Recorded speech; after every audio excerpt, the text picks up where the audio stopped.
Right. Hello and welcome to this second event on the PhD issues. Could anybody let me know if I'm properly audible?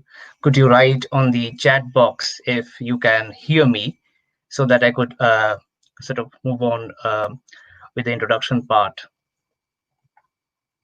I'll just wait for maybe like a few seconds or a minute until unless I see sort of some signs from you, and then I'll move on.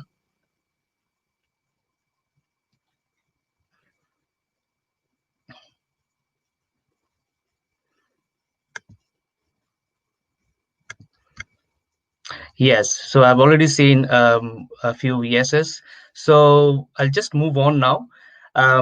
Something that I would like to first definitely thank you so much for taking an interest into these events and sort of coming and attending these events. These are, as you know, sort of shared these things previously as well. These are independent events. They are not sponsored by an institution. I'm doing these just to make sure that PhD aspirants who are interested in doing further studies, higher studies, they know some of the basics that sometimes very difficult to um, gather, especially when you don't know where to look for, as in like resources. You don't know where to how to sort of write a proposal, how to approach people, etc. So, without further ado, let me introduce myself. My name is Shobhit Bhattacharya.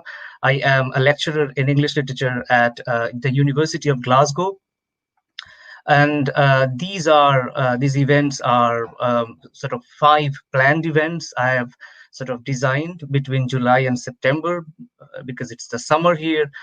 Got a bit of time to sort of do these sort of events, and these are mostly, as you understand, sort of a balance between formal and informal events.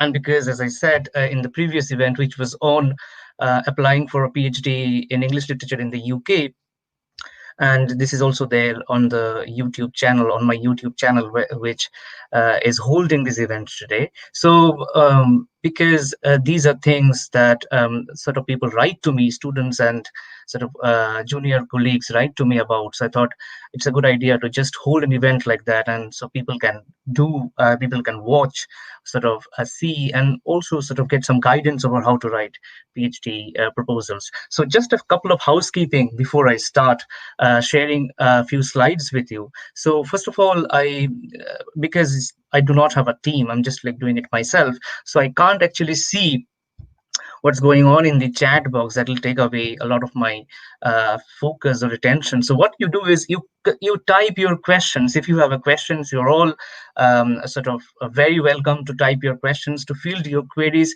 This is also one reason that I decided to do that, so that we can have all our queries together, and in future viewers can see, and then sort of aspirants can see and find their sort of queries already tackled or field more queries. So please feel free to type your queries, but I'll also only answer them in the end, as soon as the slides sort of sharing is over. So if you are typing a query right now and I can't see that because I need to go scroll up, then make sure that you repost your questions so that I can see them at the end of this presentation. And second thing is, as I said in the beginning, these are independent events. I'm not doing it for an institution, or nobody is sort of sponsoring me. So just could you just make sure that you subscribe to my channel so that I continue to do these events. I feel a bit encouraged about, if people are interested, I'll do a little more.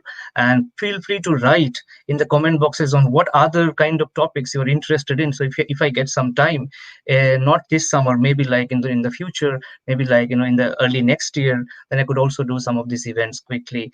And also that somewhere down the line, I feel like these discussions, they do not take place always, and in the COVID situation, things are getting increasingly difficult to have sort of discussions of this nature. So thankfully I got this channel for free, and things, every kind of data and software I'm using are freely available. So that's also one reason that I would hold this event. So without further ado, I'll stop with the introduction here and go straight to the topic today.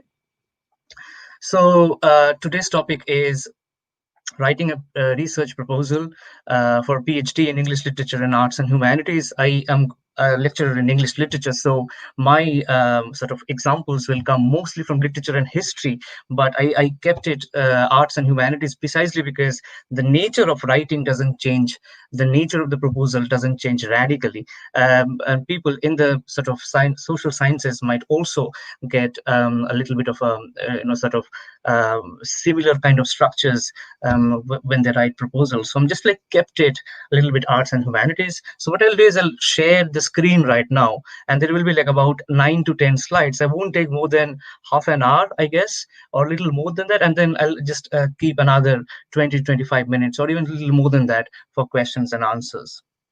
So let me share the screen with you.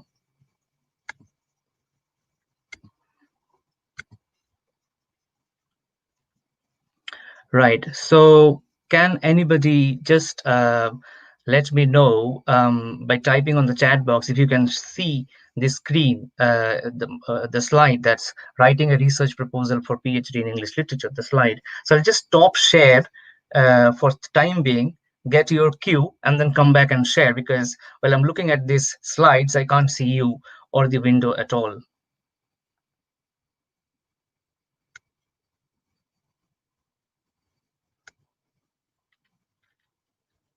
Right, I'll just wait for a little bit to get any cue from you, and that you could see the slides, and then I'll move on. Okay, so I've already seen a few cues from you, so I'll just move on with the slides then. And here, as I say in the beginning, here, I won't be able to see you. I won't be able to see any questions you type. I'll just see my screen, my laptop screen. So just go on with how I sort of go on with these slides. Just see these slides. Any questions or any kind of queries you have, I'll only be able to see this when I stop at the screen. Okay. So I hope that these things are sort of, these are the basic housekeeping with, doing this sort of sharing screen, but I thought like a PowerPoint will always help you. So I'll just share screen now and go on with one slide after another, okay?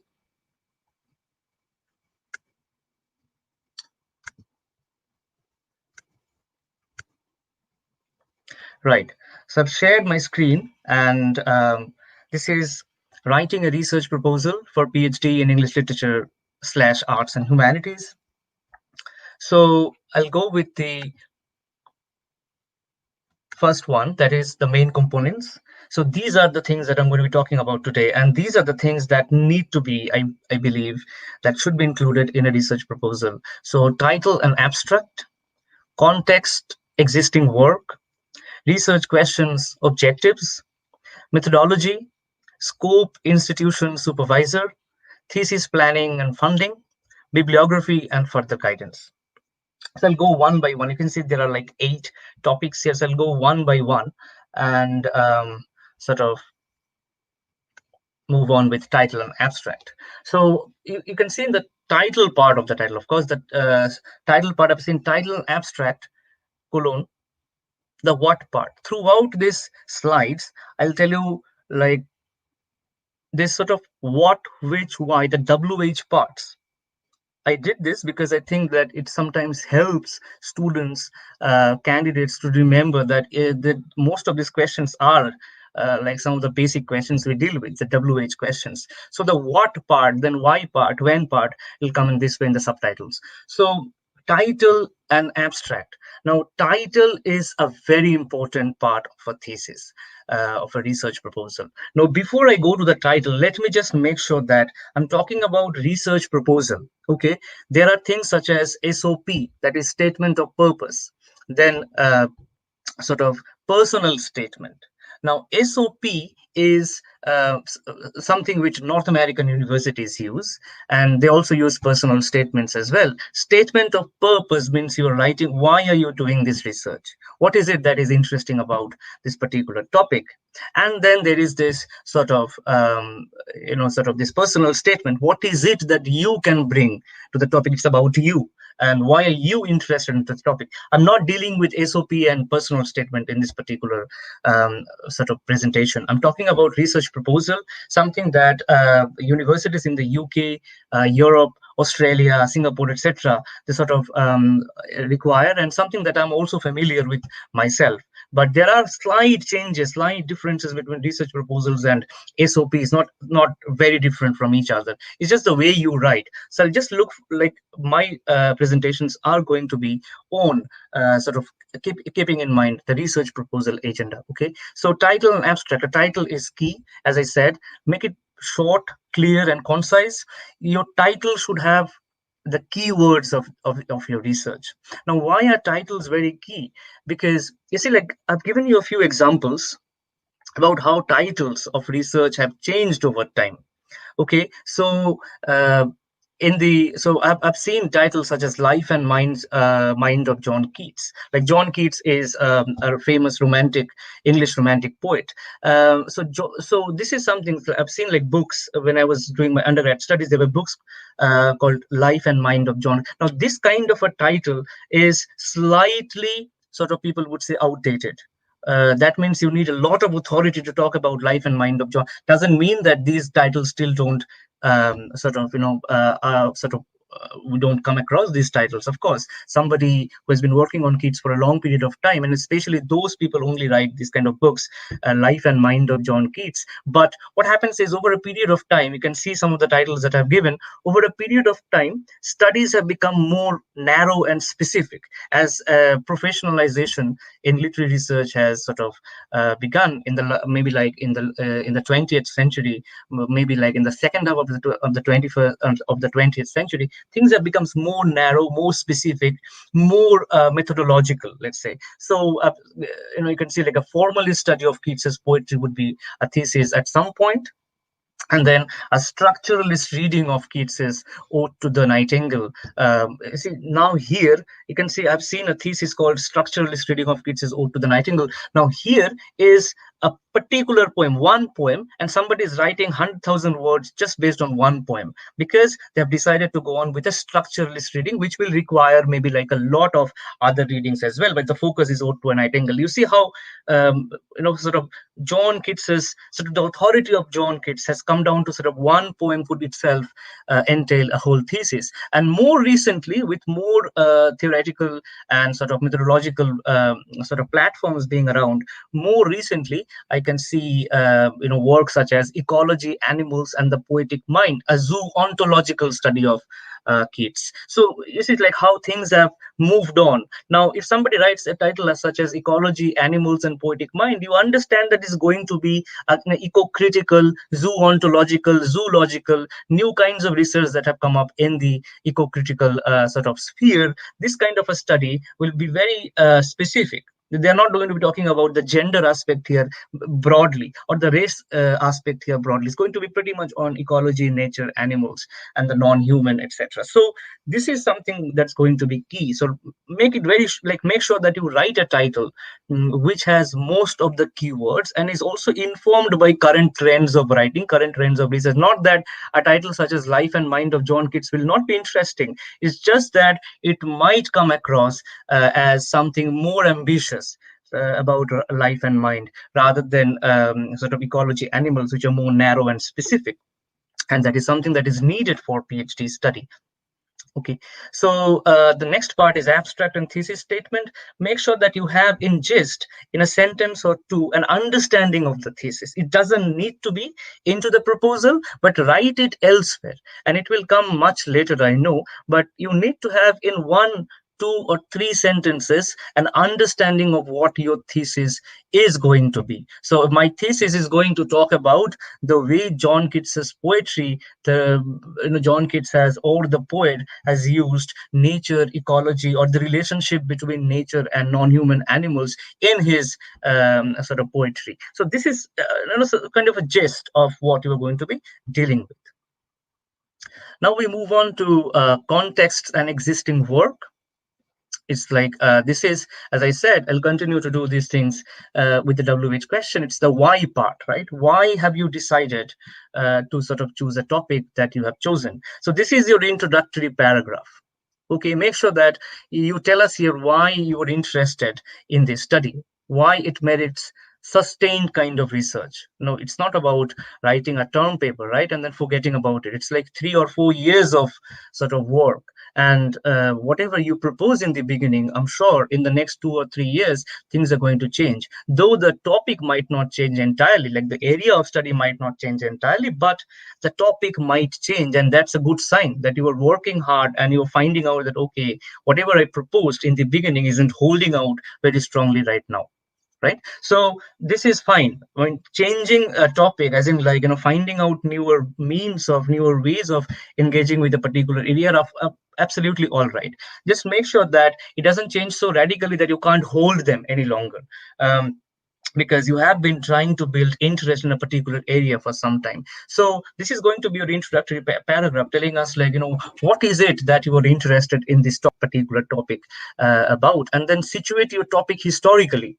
Okay, so, like, tell us in the introductory paragraph that, you know something, if the topic is John Kids, then, sort of, this kind of research has, or this is slightly your personal statement as well, that this is a particular research that has developed over time, and I have also been interested because this is a particular strand of research that has not been sort of focused on or engaged with attentively. Now, I have given you a particular topic, a topic that I believe bridges a few fields or a few disciplines, be it literature, be it history, or slightly be it archaeology as well. That's the arts and humanities aspect that I wanted to bring in. So if somebody is doing a research, let's look at this particular topic. Okay, this is about letters and memoirs of British Indian soldiers in the Second World War. Now, I'm talking about Indian soldiers, but they were British Indian soldiers, right? So they wrote letters, they wrote memoirs. Now, somebody is interested in exploring those things, exploring these documents. Then my suggestion would be, and I'd like to remind you that these are all my suggestions. Okay, I'm not like saying that these are authoritative suggestions. These are what I believe might work.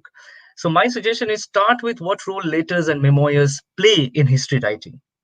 Why would a history historian or literary historian or an archaeologist be interested in digging out letters from 1940s, 19 sort of early 1940s or mid 1940s? What would they actually give us at this point of time? What can they achieve?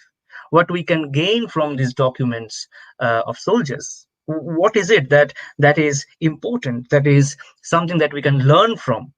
And why do we even bother to study these letters and memoirs? What do they hold? That's very important to sort of. That's why I wanted to give you an example about how to write, because introductory paragraphs are key. That's where you hold the attention of your prospective supervisor or like an institution. Okay, or a funding committee, a funding body. Like, what is it that they would be interested in? And then it would also tell us in that paragraph what these documents are. Like, and these documents are going to be your main texts. So sort of make sure that you italicize or sort of put them into quotes through, and give us an indication that these are going to be your main text. So the introductory introduction paragraph should have the sort of why of it, the context of it, and the main text. Then in the second paragraph, you could just logically flowing it. The second paragraph, you could just tell us like what work has already been done in this area. That is called existing work or literature review. Okay, so what kind of work has already been done? Cite, refer to these works, and give us a bit of an introduction to this work. Like, if somebody has already written a work on maybe like letters and diaries, then tell us what work has been. If letters and memoirs together, tell us in short what they have done. And while telling us, you are not going to be formal, that okay, somebody has done this, somebody, you're making a narrative out of it. Remember one thing, a proposal is all about building a narrative of interest. So tell us that if somebody has done something, why is it, what kind of, what are the takeaway points? I mean, if somebody has done something, why are you interested in that? How far have they worked, and where do you think that you can start or you can depart from them? So that's your literature review. Like, what are they talking about? What are they working? What are they talking about? How is your work different? So the first part of this second paragraph of literature review might be about what they have done, what kind of work has already been carried out, and how your work draws upon them, but also departs. significantly? How is your work original? How is your work important? Right? This is a very important part of your proposal, where you are showing to your supervisor. Believe me, or rather, remember, like all supervisors that you're writing to, they might not know everything that you're already proposing to study on, because that's not like what supervisors are supposed to do. They know the area, they can guide you, but it's something that you are going to be researching on with them. They will also read alongside you, but it's not that they're already an expert in this area. And then you are proposing something other than so in that sense, what happens is you are going to be showing to these supervisors and institutions who know the broad area, that how your work is important, how that you're already aware of the existing work in this particular field, and how your work departs from them and is important. Okay, so remember that part very carefully. Third part would be, then now that you have got like what your context is, how the study is coming, and where you depart from existing work, tell us what your main questions and objectives are. And that's the which part, right? So write 2 to 3 central research questions that you will be investigating in this particular sort of project. One main question and 1 or 2 corollary questions. Again, this need not be authoritative, exhaustive.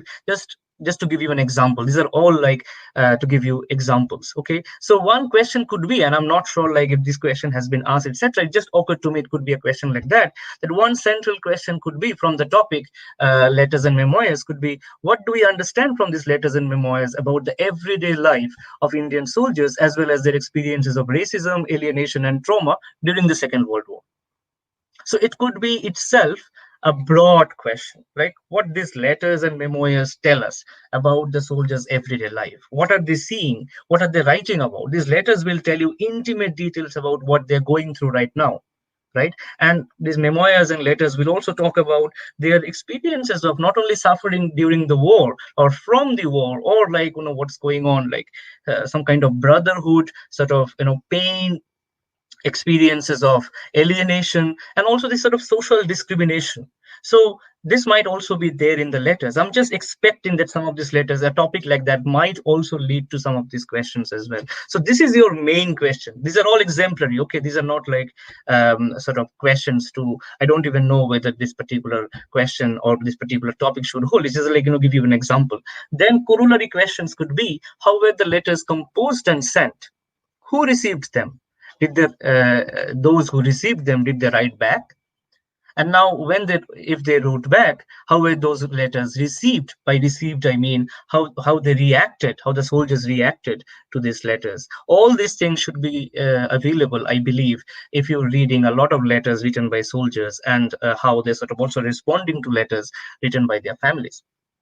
So that could be your question. And then the objectives, right?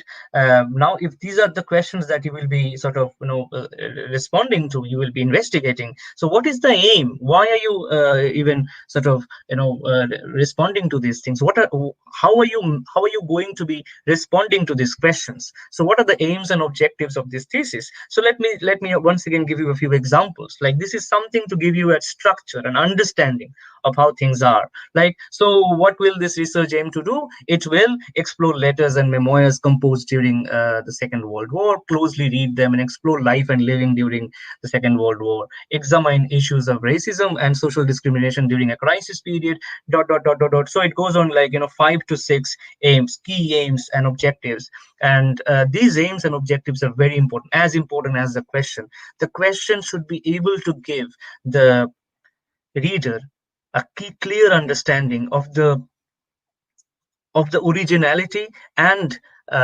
sort of a rigor of the research. Okay, originality and rigor will be key. It's a PhD. It's a PhD of 3 or 4 years. It's the highest degree that you can achieve in terms of getting a degree certificate. That's also, it should give you, it should sort of yield that sort of uh, kind of a rigor in your research. And then the aim should be very clear. The aims should give us an understanding about how you're going to be, what you're going to be doing in the next 3 years, and what are we supposed to learn from what you're going to be doing in the next 3. So aims are very important as well.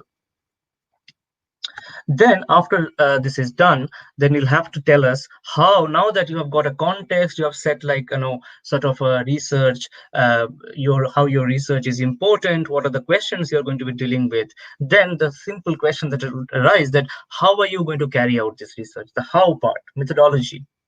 Plenty of times this happens that students or sort of younger researchers, they write to me, or they want to ask questions like, what is it about methodology in arts and humanities? Methodology is the method. Methodology as a term might come across as something in the social sciences and the sciences and hard sciences. This is not true. The way you are going to be doing the research is your method. The science of it is your methodology.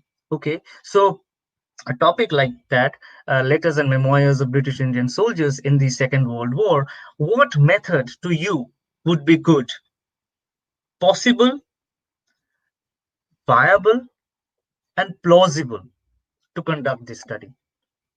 Now, if somebody is, I mean, if a topic like that appears to you, the first thing that should come to your mind is collect data, right? You need to collect materials.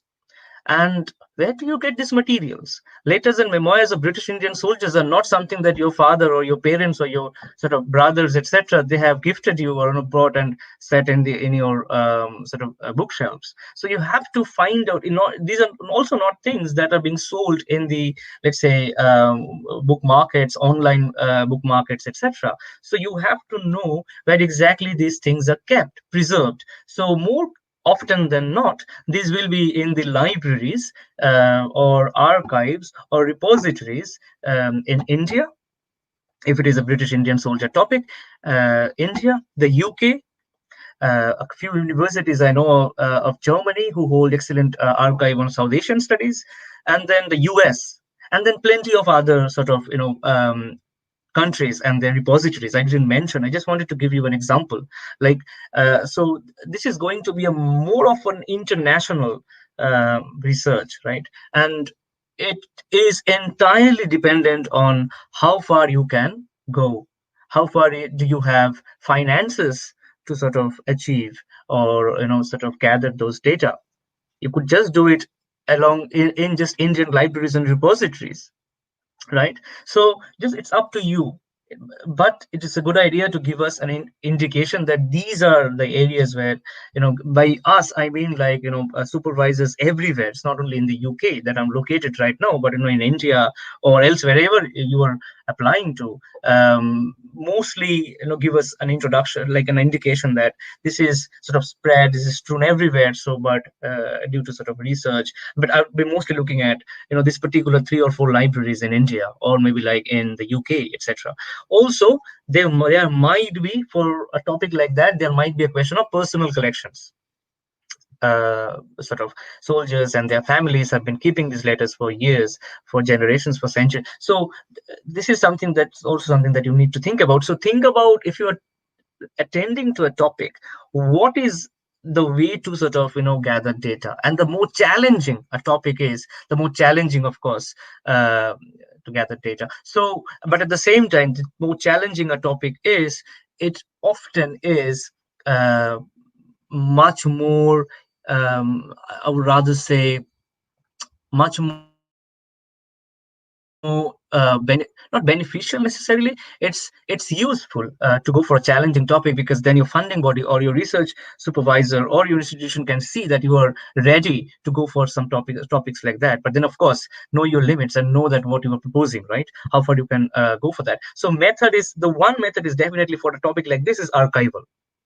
You got to know what it entails to do archival research. You need to sort of refer here a few people of or their work, etc., to know, to sort of get across this particular message that you know about archival method. But it's not only about archival method, right? You just don't collect data, you then closely read them. Now, what is the method they're going to be using to read them? Somebody can use a materialist, a historical materialist method, a Marxist method. Somebody could use a feminist method. Somebody could use a deconstructive method, a micro-historical method, a structuralist method. These are things that you and your discussions with your supervisor, or if it is not a supervisor you have, then discussions with your teachers, colleagues, and your own experiences might be best suited to choose from. So, I mean, like, give it a thought. If you are sort of going through, if you are going to be doing a research on letters and memoirs of British Indian soldiers, then what is the best method that would suit the purpose?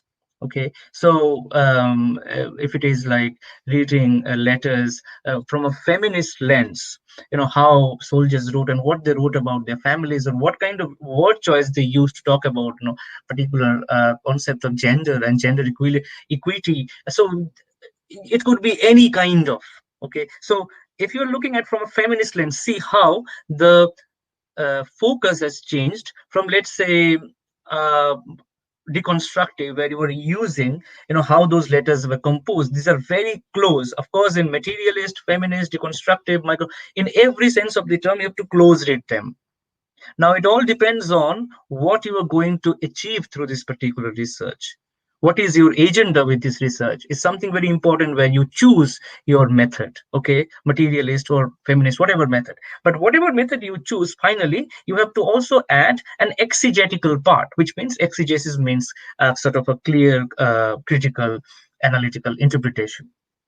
So take those data and closely read them through a particular lens and then analyze what you have got from them. Okay, analyze is very important. Now, in methodological part, you are not going to be writing broadly about your analysis. You're going to be giving like a particular paragraph, but you're going to be giving an indication. Again, these are all about it. Research proposal. Proposing is about you're proposing to do these things, right? You have not already done these things. So give us an indication as to how you are going to be reading your data. And this is where, I mean, to give you an example, why this method, okay, or this lens? How will it achieve what you have set out to do? How? And that's the how part. So here, refer to critical thinkers and their works and show how you will be building on them, how you're going to be building on somebody else's method, which you find approximate or useful for your own particular proposal. And as you can understand, if there are three parts, it might be a mixed method. It doesn't have to be like a clearly materialist, feminist, or a deconstructive method. It might just be a mixed method of archival gathering and then sort of feminist reading and then sort of, interpretation, reading and interpretation, etc. So it might be a mixed method as well.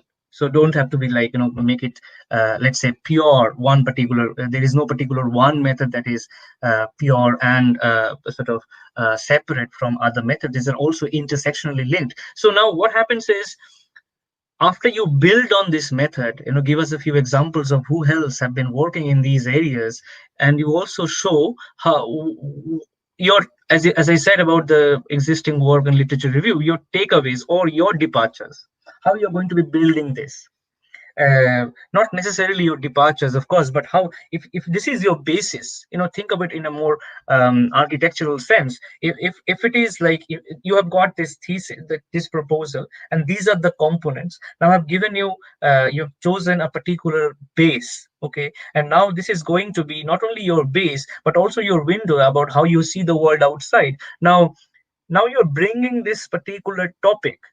It should give us an understanding that the base should be very strong, so that the other components fit strongly and you can see the world outside from its lenses or the window compellingly or like persuasively.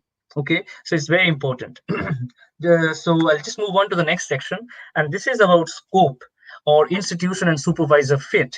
This is something I'm calling the where part. Where are you applying, right?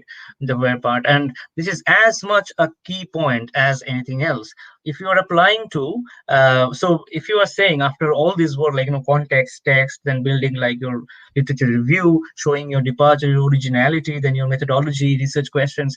Now you saw that, okay, this is a very important, I believe this is an important work. There is a lot of scope for this particular work. And these are the things that this work will finally achieve. And this is going to sort of help build further work in this particular area. Now that you have spoken about your research and research proposal, why are you applying to this particular institution?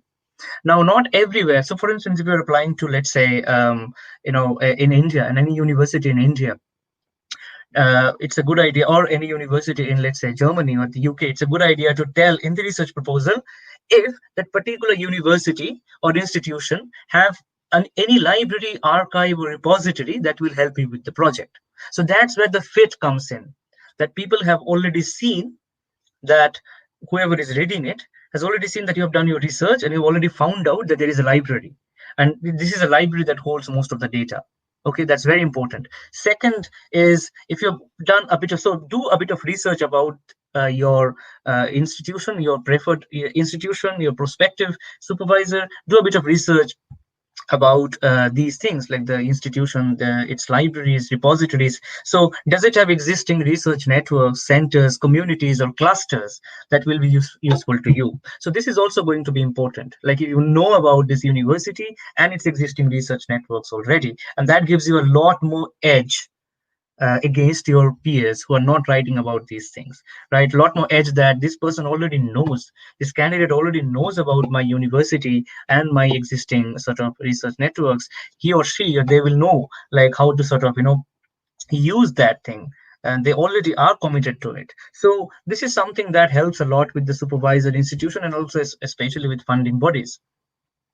The other thing is, does the city where the university is located hold any importance to your work? Sometimes it happens that the city libraries are as good as university libraries, so that's also important for your sort of the institution fit. And then the final bit of a supervisor fit, right? So if you've chosen a list of supervisors, if you have chosen, right, like 7 to 8 whatever supervisors you have in mind, or 5 supervisors, or even just one super, it's a good idea to go for a few more universities together, precisely because funding and sometimes supervisor vacancy, these are very important things. You might not get your first preferred supervisor institution depending on how things pan out. So it's a good idea to have a list of them, like 4 or 5, searching for your writing, finding out, going through particular university pages, university supervisor, staff profiles, and seeing like what their areas of interest are, and how, if they fit your particular research project. So it's a rigorous, painstaking work, I know, and but it is important that you know your institution and your supervisor well enough. So is the supervisor an expert in this area? What have they sort of published or achieved in the last years in their research, of course, and how is going to be helpful for you. So you know them already, you kind of know their research already. Did you contact with them? Now this is optional, okay? It's not necessary to contact with your supervisors beforehand, but it is suggested that it's good, like, and it's recommended that you contact, to make an early preliminary contact with your prospective supervisor, telling them that this is an area that you're interested in, and this is the kind of work that you have done, and this is the kind of research proposal you are developing, if they will be interested in working with you or in guiding your proposal. More often, with the arts and humanities supervisors, of course, as you know, supervisors will already have a lot of sort of existing work and commitments already, and may have like the positions not vacant as well. So it's a good idea to just know beforehand if they will be willing to guide this particular thesis. If they say yes, that means they have their position open, and sort of they're willing, right? And then if they agreed to supervise your project, this is also optional, right? So this is very important that in your research proposal you can just then mention that I've had a talk with the supervisor who is an expert in this field, and they have sort of agreed to supervise the project. It helps a lot with your funding or other kind of PhD funding or applications. Okay, and this is the penultimate part. So the thesis planning or funding, that's the when part, right? So, what is the timeline for this thesis? What are you going to do in the next 3 years? Give us a draft, give us a sort of a rough draft of your quarterly or semi annual work schedule, right? In the UK, we have here 3 years of PhD, which is probably extended to 3.5 or 4 years, but mostly supervisors will ask you to complete within 3 years, or institutions or universities will sort of suggest that you complete within 3 years. So, have an understanding about how you're going to be dealing with these 3 years. How long will you need for data collection, for interpretation, for writing chapters, for even doing revisions? Now, as I said, these are tentative. These are not something that you're going to be following throughout. And these are tentative, but they show that you already know your topic and are committed to successfully completing the thesis in time. So they give, they again, as I said, you are proposing, and these are all indications, and they know that you know, right? You know that your topic, and you are actually looking forward to finishing it in 3 years. You already know, right, where it's going to. Unlike the US, remember the UK doesn't have a sort of let's say research coursework for PhD. It's not also in Australia and in other parts of Europe. Mostly directly you come to do research, maybe like 6 months of orientation and coursework, but they're not as rigorous as in elsewhere, especially in the US. So remember that, and or when you write a proposal, remember that in mind, and sort of plan your timeline accordingly, and also factor in challenges that you may encounter while collecting data, such as maybe like travel restrictions in the wake of the COVID-19 crisis, right? So there might be challenges. So it's a good idea to just to maybe like in bracket also remind us that there might be these challenges. Somebody might have personal challenges as well. Somebody like maternity leave, etc. So it's a good idea to think about these challenges and write, sort of in brief, etc. Maybe like in a word or sentence or two that you're aware of the challenges as well.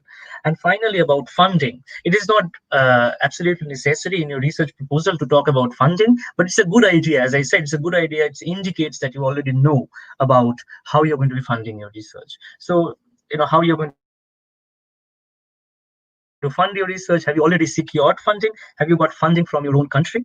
Several countries have their own governmental fundings for doing research abroad, or for doing research in their own countries. For instance, I was in India and I got a junior research fellowship for 5 years to do MPhil and PhD. So the thing is, I'm sure like in the UK, they have got something called Arts and Humanities Research Council fellowships, which allow you to do MA and PhD sort of funding. So these are things that universities have domestically, but there are also scholarships and funding that one can bring from their own countries, such as I'm sure like in India and in other countries there were like Commonwealth fellowships that you could do to do your PhD elsewhere, especially in the UK or elsewhere. I think it's mostly in the UK. And then there are I was looking for scholarships in arts and humanities, and I think there were like Felix scholarships and INLACs, etc., for doing in the UK. And then there are scholarships that universities from the UK or Australia or Singapore or elsewhere in Europe, these universities, they offer for international students. In order to do so, you have to check with the funding pages of every university, the postgraduate funding pages, very carefully, right? What kind of restrictions, what kind of conditions, what kind of scholarships they are allowing you, how much you have to pay, how much you don't have to pay. All of these things will be very clearly posted on the university funding pages for postgraduate research. It's a good idea to get yourself familiar with that, so that you can just look at whether you are bringing your fellowship with you, or whether it's like something that you are looking for, you will be applying to these fellowships. And it's not a bad idea to sort of go for these fellowships if you don't get it, because the competitions will be, as you understand, very high. So if there is one any kind of a reason that yours were not selected, then maybe you could just go on for it in the next year if you are interested, but you already know that you sort of these are the funding availabilities in these particular countries, and it's a good idea to indicate that in the proposal.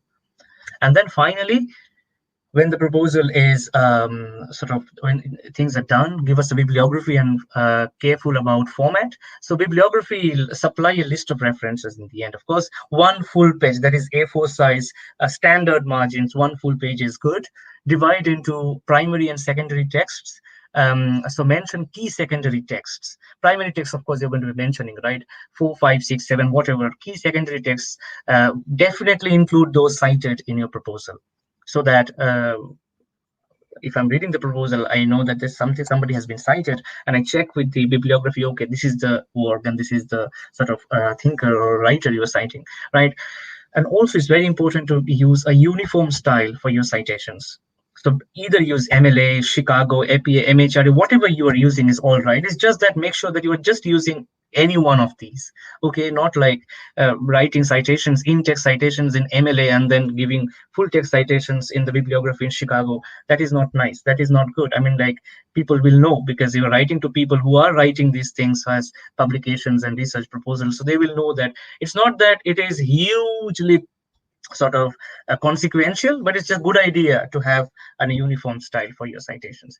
Of course, these next two things are going to be very important: proofread and copy edit your research proposal. More often there are sort of tiny language errors, right? So sometimes you're not like you didn't forget you forgot to sort of add a preposition, or sort of remove an article, etc. Or it's something that your syntax is very long, it's very clumsy. You just want to sort of write, as I said in the beginning, write in a more clear, concise manner. The proposal should be, it's a two-page thing. As I forgot to tell you, the proposal shouldn't be more than two pages, like two standard A4 pages, apart from bibliography. So if it is a two-page thing, you don't want to write it in such a way that I need to sort of get to the second page to understand what's happening, right? So the clarity will be clear, and a lot of clarity depends on how you write and how you sort of structure your sentences. These are I'm not saying like you have to like write in a very simple sort of fashion, simple sentences, simple fashion. Thing should be accessible. Accessible is the key term. I should be able to see and understand, and also see the sort of the flow of it as it is moving on, like the research agenda, all the components that I've talked about. And then it's a good idea to have it read by peers, or and then like revise accordingly. And it's a great idea. If your teachers are very busy and they do not have time, it's a good idea to just ask your friend to have, or maybe like somebody who doesn't belong to academia. That's even better. Who your parents maybe, or maybe somebody who has been your friend in school and is working somewhere in the software sector. You just want them to sort of have a go through of your research, and if it is like holding any relevance, if it is like all right, does she understand, do they get something out of it? Because in more often these research proposals, of course, will be read by department where you apply to, but it might be that in the funding or other situations this might be an interdisciplinary sort of board. So it's a very important thing to make it accessible and to get your message across clearly on the other side. Okay. And then of course submit. So this is where you end your proposal. As I said, we remind you, it should be not more than two pages. More often, two pages as in like as you understand, two pages of both sides, etc. Two pages is perfect for it. 1,000 words, two pages, these are things that universities will ask for. 1,000 words, mostly somebody will mention, maybe some university or somebody will mention two A4 size pages, standard format. So it's up to you. Okay, but it's a good idea to keep it within 2 pages, because people don't have time to read longer research proposals, and not necessarily these longer research proposals is anyway more brilliant than others. So remember that 2 pages. And remember, like, one more thing I just wanted you to remember before we go on to sort of questions, is that this, it should be a narrative. It shouldn't be like formalistic, one point after one point after one point after one point. Make a narrative out of you can always juggle, right?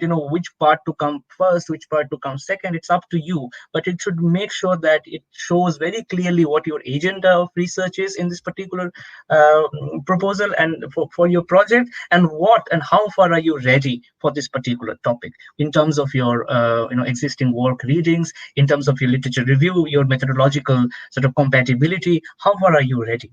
Okay. And finally, I just wanted to share this slide, and as you understand it, this slide will be here, and along with the YouTube video, so you can always come back and see these particular references. So these are further guidance on writing, like writing a research proposal, coming from various university websites and repositories. So I've listed a few universities from the UK, Australia, and Singapore. So Exeter, Oxford, Cambridge.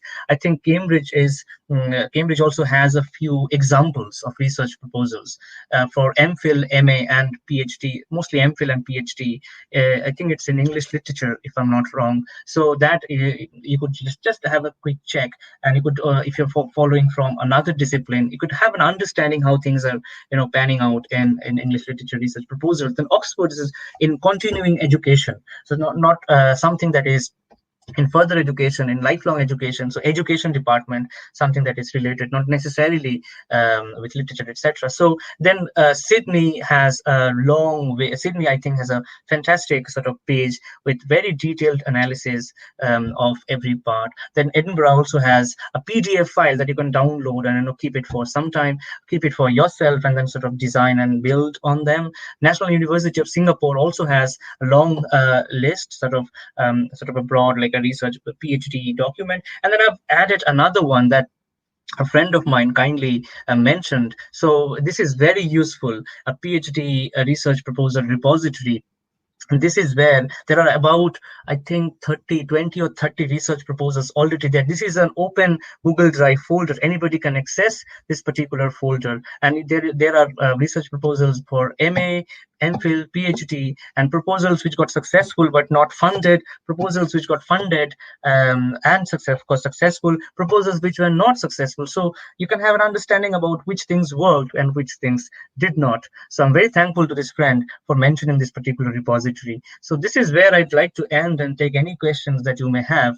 Um, uh, and this is, thank you for listening, and thank you so much. I'll just now stop sharing the screen and get to the YouTube video page and like my StreamYard page and see if there are any questions from the audience.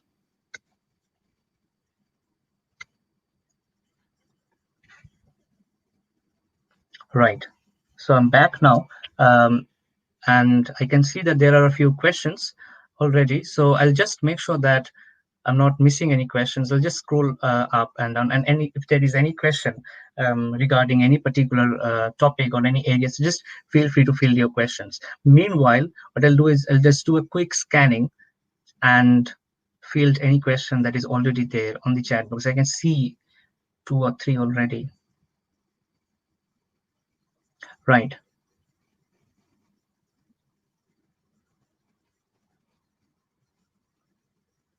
So this is something. So what I'll do is I'll also post your questions on the page, like the video page, so that everybody can see and have a track of all the questions. I've taken more than I propose, so I'll have about 20 minutes for any kind of questions answers. So I'm just giving you some questions on page so that you can follow each and every other's questions, right?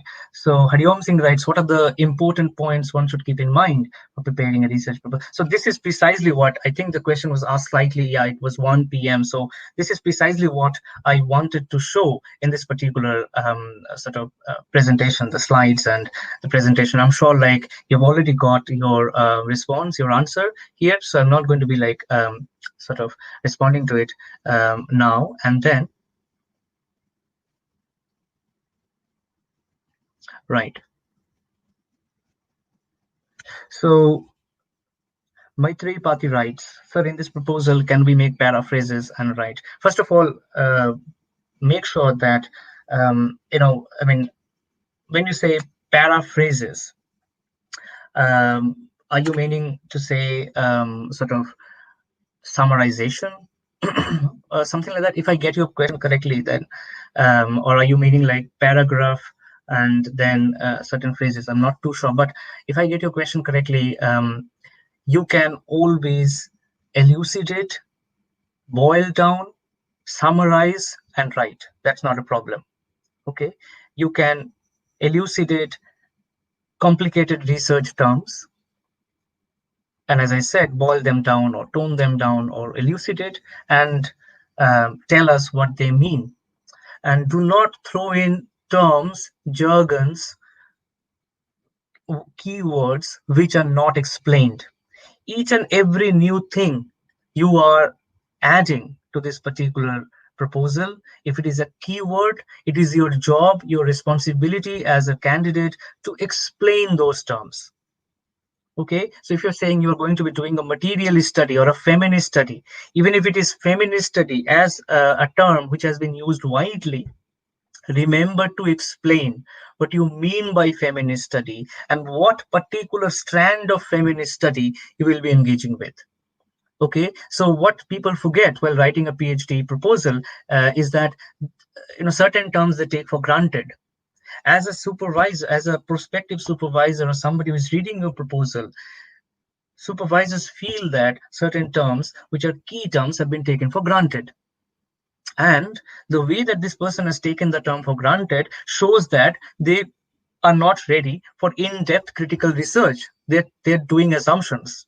So remember this very important aspect, okay? That remember to explain your key terms, even if it looks like childish, but remember to explain them. It just situates things very clearly for supervisors, that and they know that you sort of what strand of the umbrella study area like feminism you're engaging with, or Marxism, or deconstruction, or post-structuralism you're engaging with. Some of the literary theories or thinkers that have been sort of key in the last few decades of literary and humanities studies. So, right, right. Yeah, I see that. Okay, I'll go one by one. I see that there are plenty of questions, methodologies. I'll go by one. So, Susmita asks, does the theoretical framework fall under methodology, theoretical lens that you're talking about? Of course, like this is something that you have to remember, like methodology and theoretical framework, these are not separate terms. Methodology is the lens, okay? Theory is how you are looking. Theory is, I mean, let me tell you, give you an example, because often we get them confused. Theory is a particular idea, and a set of ideas, okay, that have not been tested or have been tested on material grounds. Praxis is the material ground. Practice is the material ground. So when you think about theories, that is your set of ideas. You're going to be testing onto a subject, onto your topic. If it is memoirs and letters, and you are thinking of doing a feminist theory, then that is a theory. Methodology is the logic of it, how you are going to be dealing with it. Theory is feminism. Methodology is the laboratory where you are going to be pushing it, okay? And the result is the praxis. The result is a consequence, what you have got, like how now that you have done your analysis, this particular paragraph, this particular set of paragraphs that you have written in your analysis, this is your consequence, your sort of your practice, how you have utilized, or maybe like exercised the theory. Method is the lens, theory is the idea. Remember this in this way, that will be helpful.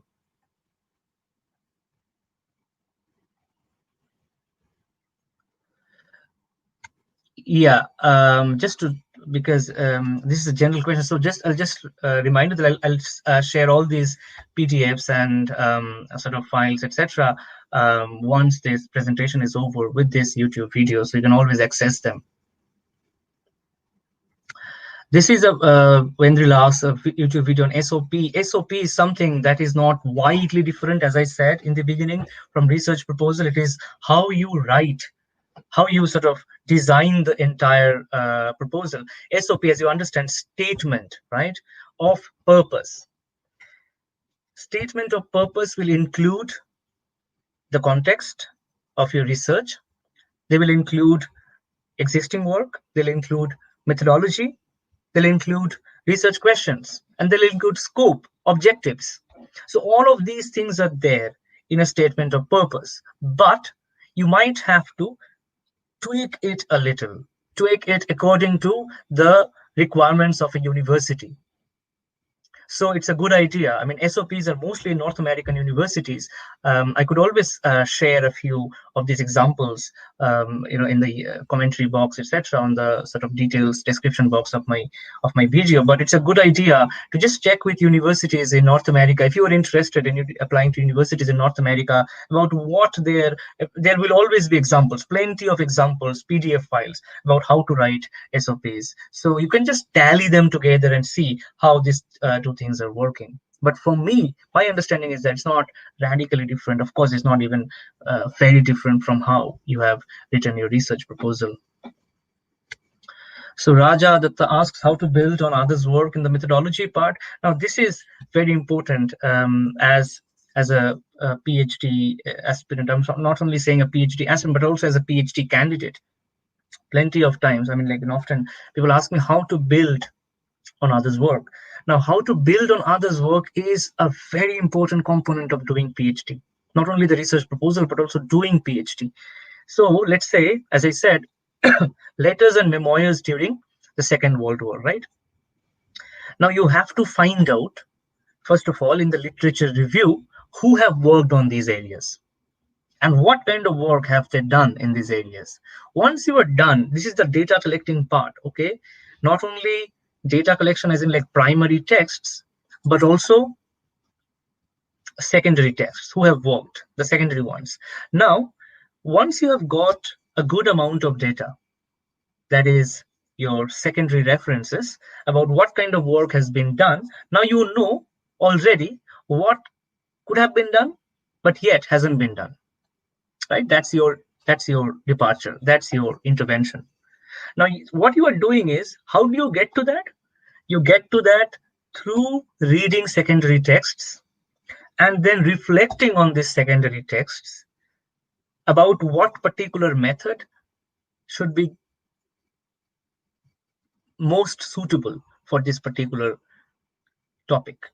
Now that you have read existing secondary literature, you already know, right? You already know what work has not been done. So the moment you already know what work has not been done, you also know how to carry out that work. So once you get your departure point, you will also get your methodological point or your theoretical framework. So until that, just propose a particular methodology that will be suitable for the time being, and then do the first year of research, and then you understand if the methodology holds or not. Okay. Manoj Singh asks, in literature, the usual tendency is to apply a theoretical lens to the works of an author. Is it reductive of the literary text? Thank you for the question, Manoj. I don't really think it is reductive of the literary text.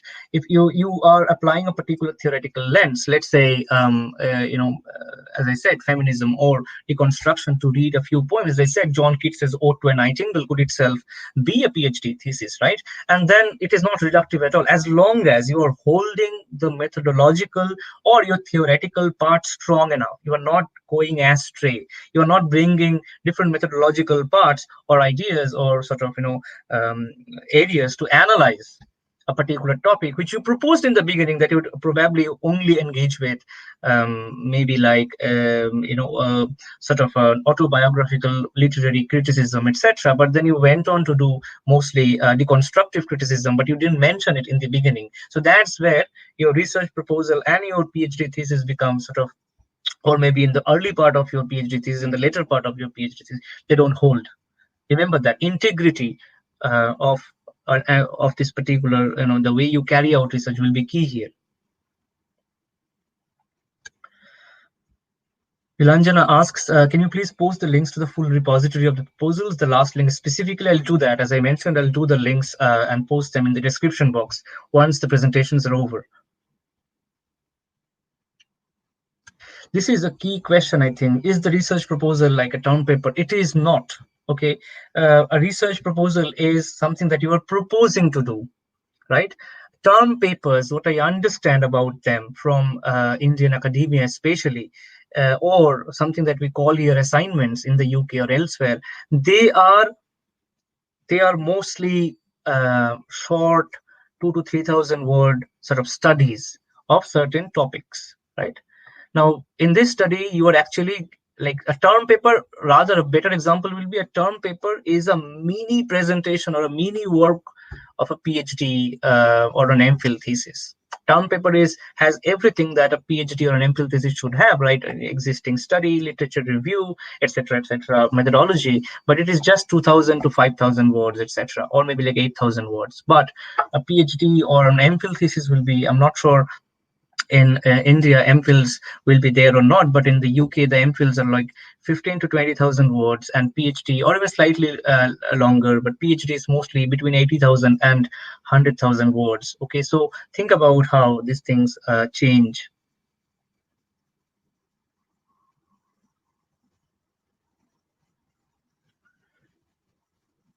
Okay. Right. Just to quickly, me to ask that, can you repeat the coursework tenure in coursework? That might be a sort of a typo. So in the UK and the US, so coursework is something that is there in the US. Okay, for US, the general length of PhD is between 5 and 7 years. So in the first 2 years, you're supposed to do coursework. That means you're actually doing another master degree. So they call it MA and PhD. Okay, integrated. So you're basically doing like everything that you have done for your 1 or 2 year MA, like choosing 2 to 4 courses every year, including like how to write dissertations, how to write sort of academic writing, etc. All right. So that's the US part where you have done your like you have done you're doing another postgraduate degree and then transitioning into research, something that is I think they call it ABD, all but dissertation. When everything is done, every coursework is done, you have sort of successfully defended your thesis statement, thesis proposal as well. Now you have been sort of granted to get into only the research part, 3 years of research. Now that's called ABD, I think, if I'm not wrong, and the all but dissertation. And in the UK, you start straight away into that last 3 years. You don't do this 2 years of research coursework. You don't do like as long as you have an MA or MPhil, whatever you have, it is understood that you have already been exposed to this particular area or particular area of your interest, and you know sort of how the basics of doing research. And there might be, as I said, 6 months, 3 months to 6 months, one term, etc., kind of orientation of doing research. There might not be as well, but it's mostly get into the thing. It's mostly your relationship or your sort of organization of ideas, etc., discussions with your supervisor, right? So it's more independent than in the US, which is more like a structure of coursework and coming, something that India and Indian universities in South Asia also follow in many universities. And then in the UK, you come straight into the research part. So, as I said, it's more independent. It gives you more sort of uh, a kind of push to sort of find out for yourself and along with your supervisor, etc., to which will be useful for you, and then do all these kind of things that you are going to be anyway doing in the coursework, such as doing literature review, such as doing something else. But remember this difference. How to choose, Rosemary asks, how to choose a topic? Is there any procedure? There is no procedure as such. And it's a very important question. I have talked to several candidates about, and many of them have actually asked this question separately. Now, my general suggestion is ask yourself, what is a topic that you can continue to work for 3 years or 4 years? The topic is the area. Let's think about the area. Recently, I had a talk with a candidate, prospective candidate, who is also confused about what particular topic. But I just asked the same question, broadly speaking, and of course she said something like, this particular broad area, that is something that I'm interested in, be it like Indian writings, Indian English literature, or something, or maybe sort of revolutionary French history, something that you're interested in and can continue to write music or musicology, something that interests you, and you can continue to hold your interest for the next few years and find an original research out of it. Right. So this is very important. Ask from that particular basics and then see what kind of new research topics have come out. What is it that people are talking about? So for instance, a lot of the times institutions, governments, as well as industries and academics are talking about, let's say, medical crisis, public health crisis, talking about environmental crisis. They're talking about gender, sort of, you know, inequality. They're talking about child malnourishment, right? So plenty of things are there. They're talking about how television or media or electronic media, social media, they shape our opinions, right? They shape our opinions, and how, even in the current COVID crisis, how can you sort of protest against something without assembly, without going somewhere in with people, when these things are not allowed? So many things are happening. So many topics are of public interest and fundamental research interest.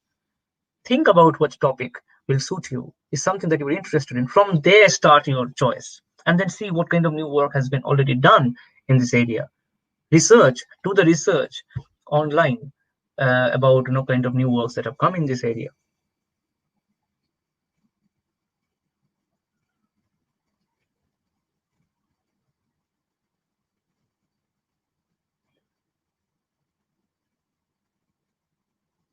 Right. So so Susmita asks that one university demands 3,000 words long PhD proposal.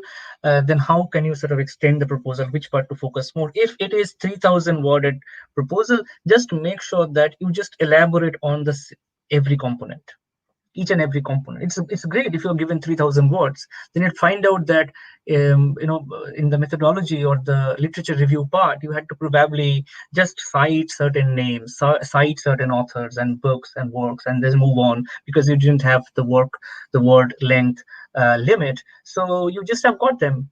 Now analyze, elaborate, and show to the university or to the research supervisor that you already know so much about this area that you are already sort of ready, right, to do this research. So just like elaborate on each and every component that I've already discussed. Right. Owen asks, it would be better to have a session on fundings and procedures of admission in foreign universities. So the next event is on PhD and postdoc funding. So just tune in. I'll sort of share details and dates, etc. soon. Right. So Stuti asks, second part of my graduation, I want to do an MA from Cambridge. Can you please guide me? How can I get? So okay, for any sort of admission related questions or interests, everything will be up on a university website. So you would need a research proposal. If you're doing an MA, you might not need a research proposal. You might need your transcripts. You might need your degree certificates, your transcripts, then your English language test results, and then sort of if you're interested in searching for and applying for their funding, then have an understanding of which funding you'd go for. Or if you have your own self-funded, then it's something that you'd have to disclose to them, something like that. So there is a particular application procedure. You'll find it on their website, of course. Is an Indian MPhil degree of any added advantage? Of course, MPhil degrees will add advantage precisely not only in the UK or elsewhere, but also in India, because you've written a substantial piece of research there, right? Because in the MA, as far as I know, in India, most universities in their MA degrees, they don't have a component of research, right? So if you have a component of research, you've already written research, done a coursework, this will always add some sort of an added value to your PhD applications. Yes, so the exegetical part was about interpretation and analyze, right? So this is something that you don't have to do in your research proposal. This is something you do your PhD thesis. That this is a three-part methodology. You gather data, you closely read them, and then you analyze. So you gather data, and then you write your first chapter. Your first chapter, this much data will be used, and you have given us paragraphs, right? Passages from, or maybe something that we call block quotes, quotations from there. And these quotations, then you analyze those quotations, what they mean to you, how you read them. The moment you analyze, I as a reader can see that okay, this is the text and this is your analysis. So that is happening mainly in the research thesis, like mainly in the PhD thesis. In the proposal, you just mention that I'm using a methodology which will be both archival and sort of feminist or Marxist, and sort of will also have this analytical part.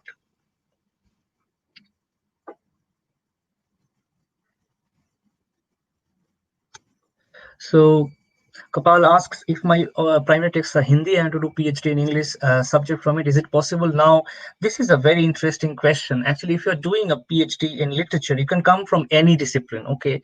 That could be from the sciences, from the different languages, from any other. Most universities in the UK or elsewhere will encourage you, but there are universities that will not, okay? So point is, I think, for applying, if because this particular research proposal, I'm not doing it for only for the UK where I'm located, but also in India. So if you're applying for a PhD sort of degree in a university in India and have everything in Hindi, then the university, or during an interview, if you're called for an interview, they might ask you like what topics, like what kind of subject, what kind of literary works are you familiar with, right? And that's valid on their part to ask these questions if you have done everything in Bengali, Hindi, Marathi, and other sort of local vernacular literatures. Now what happens is, they'll also ask for some comprehension skills, right? If you've done something everything in mother tongue language, let's say, then what happens is that it is again, if you're going to be writing 100,000 PhD, like 100,000 words for a PhD, a PhD supervisor can't now start teaching you basic English language skills, right? So that ask for some sort of comprehension skills, and they might ask, then you'd have to, if you're applying in the UK, they might ask for an IELTS or a TOEFL score. Elsewhere, like in Australia and abroad, TOEFL score. Then know from that score that whether you have already sort of have these comprehension skills, right? So this is important. Depends on where you're applying.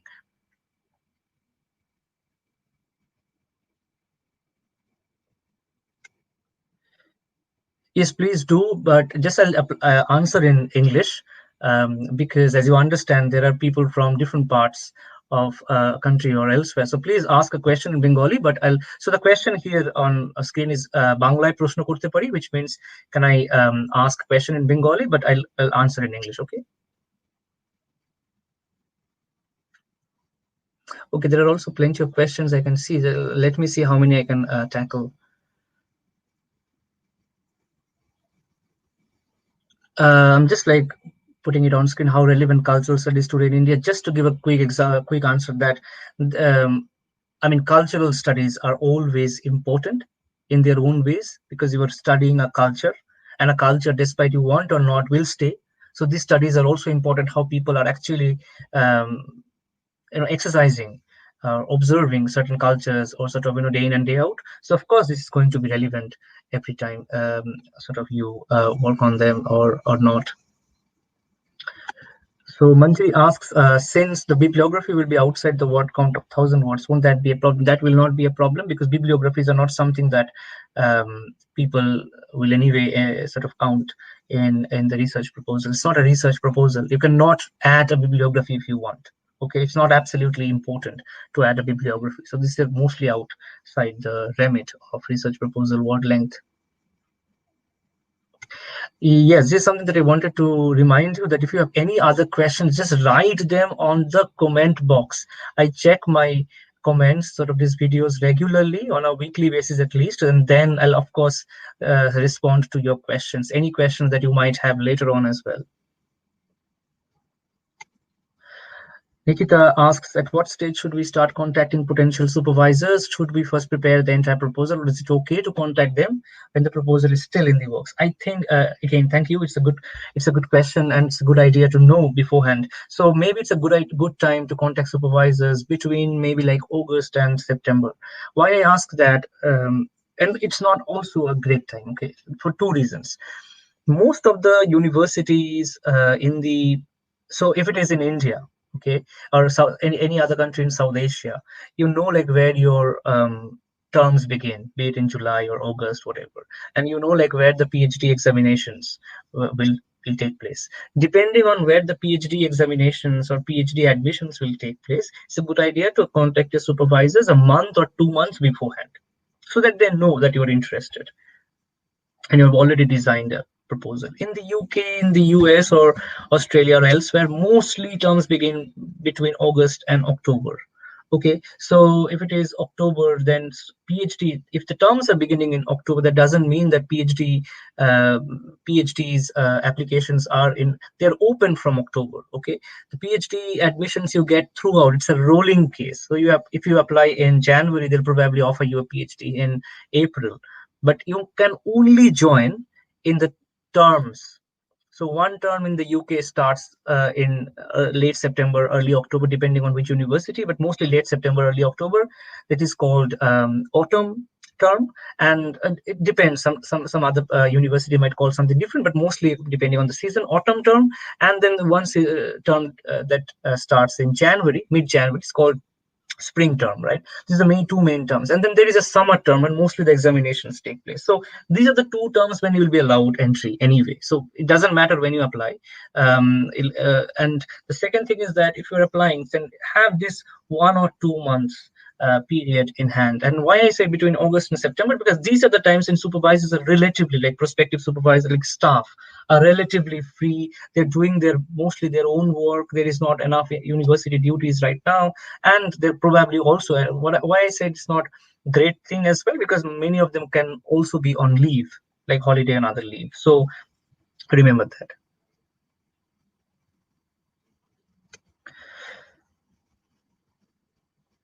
And so a psychoanalytic study rooted, the data collection is about the gathering primary research, right? So if you're doing a psychoanalytic study in Rudyard Kipling or Rudyard Kipling, then the thing that you would have to do is gather the primary texts of Rudyard Kipling and the primary text from psychoanalysis, right? So that's the data collection part, I mean. Saurav asks, from where should we do our PhD, India or abroad? Because I do that from India, it'll take 3 to 5 years, and abroad only a few topics will be available. Now, this is a question you need to ask to yourself, I think. I mean, I do not have a ready-made answer for that. There might be excellent opportunities in your home countries, okay, and there might be excellent opportunities outside. From outside, there might be a further disadvantage or problems regarding funding, right?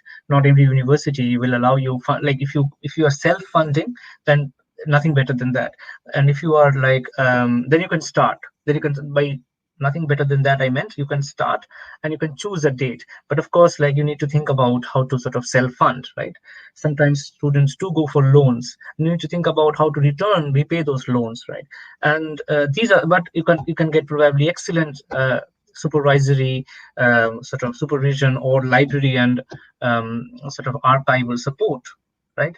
And same may be true for India, right? Or for your home countries. It depends on what kind of topic you are choosing, how are your resources helping you. These are things that will be key for a 3 to 5 year long study. Now, this is something that is very important. I'm working on an area with very little material available for writing the literary review. How should I tackle? And this is a very important question, I think. And many of us go through this phase of not getting enough data to write on and feel like discouraged, sort of, about how to go on with this research. My feeling is that even if you have 2 to 3 key material, right, 2 to 3 pieces of work, just base your work on that. It is not possible to have no work whatsoever on a particular topic you have chosen. You have chosen the topic precisely because you've come to know from a particular source. So that's, again, itself is a literature review. And from that source, go for more sources. Go for more library online, like, just type those things online, on the internet. Type those things in different library categories, JSTOR sort of repositories, Project Muse, other repositories, and find out if there is any existing work. And if you are able to do so, to get a copy of it and read it, whatever you can just get hold of. So it is not possible to have not a lot of available things on a research topic. Remember that, okay? So something that I think I've already answered, like, about the research topic. Remember that. And yeah, so this is the final question that I can tackle for the time being. What is the method of writing bibliography? Anu asks. So this is the final question for the time being. So because I've already got like 1.5 hours done. So any questions that you have, as I said, just write them in the comment box. So this is an important question. I know methods of writing bibliography. Look, I would rather suggest you write, as I said in the proposal, in the slides, that first part is primary texts, second part is secondary texts. Okay.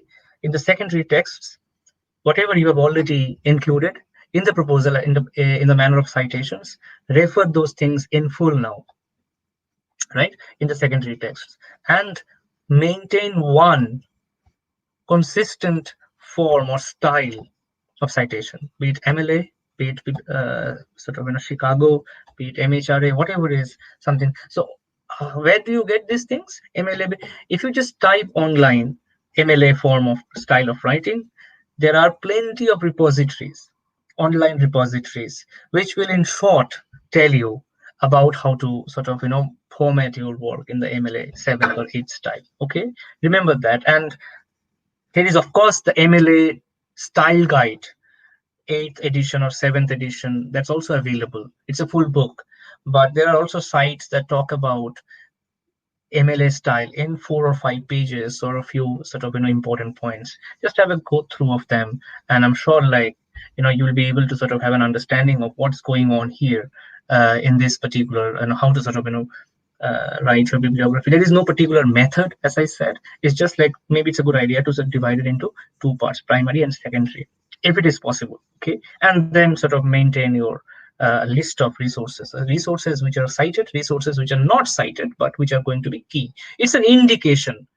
This list is going to be huge, this bibliography resource, like plenty of pages, 25, 30, sometimes 50 pages of bibliography. It's just an indication that these are books, these are works, these are repositories, like resources that I'm going to be consulting. Okay, so I'll just stop here. It's already sort of an hour and a half. I'll just stop here for the time being. So what happens is, as I said to you, I will continue to answer any question you have, any query you have. Just feel free to sort of fill them in the comments box, and I'll get back to them as soon as possible. And also remember, something that is like a lot of questions come in the manner of topics, right? So anything under the sun, people say that everything can be a topic, anything and everything can be a good topic, as long as you feel for the topic. Okay, you feel for the topic, and you can, as I said in the beginning and in the end, you can have a sustained relationship with the topic that makes sense to you. Do not go for a topic that is just ornamental or has a contemporary value. You will just run out of ideas or interest. Go for a topic that interests you, and a topic that is also academic. Somebody said, like, can social media be a topic? Of course it can be. So social media is huge, right? It's a topic of interest and research. Many parts. Social media studies are having even research centers, right? How people write, how they behave. That's a behavioral psychological issue. Why do you sort of on Facebook or Twitter? Why do you share something? What are the things you are sharing? Why do you like certain things, not like certain things? Even seeing this, all of these things show our behavioral responses. So all of these things are important. Just remember what interests you. Give it a thought. Reflect upon it, and then follow some of these components, some of these sort of aspects of writing a research proposal that I've talked about today. And I'll of course share this sort of especially the final slide in the description box very soon. So thank you so much, everyone. Thank you so much for coming to this event, and I'll be sharing details of the third event very soon, end of August. The event will be on PhD and postdoc funding in literature and arts and humanities in the UK and Europe. So we'll have an understanding about what things are going on in funding, because a lot of people have spoken about avenues of funding. So I'll stop it here right now, and I wish you all the best with your writing. Thank you.